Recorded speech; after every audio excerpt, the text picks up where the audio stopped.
शृण्वन्तु मुनयः सर्वे शुक्रस्तोत्रमिदं शुभं रहस्यं सर्वभूतानां शुक्रप्रीतिकरं शुभं येषां संकीर्तनान्नित्यं सर्वान् कामानमाप्नुयात् तानि शुक्रस्य नामानि कथयामि शुभानि च।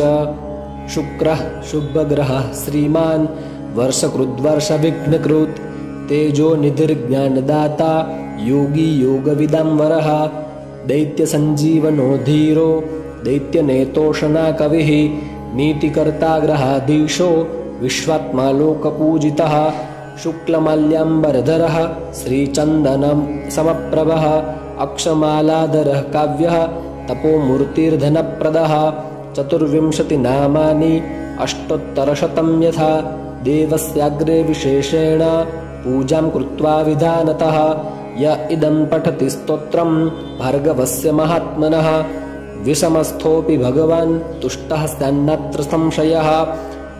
स्तोत्रं भृगोरिदमनन्तगुणप्रदं यो भक्त्या पठेच्च मनुजो नियतः शुचिसन् प्राप्नोति नित्यमतुलं श्रियमीप्सितार्थान् राज्यं समस्तधनधान्ययुतां समृद्धिम्।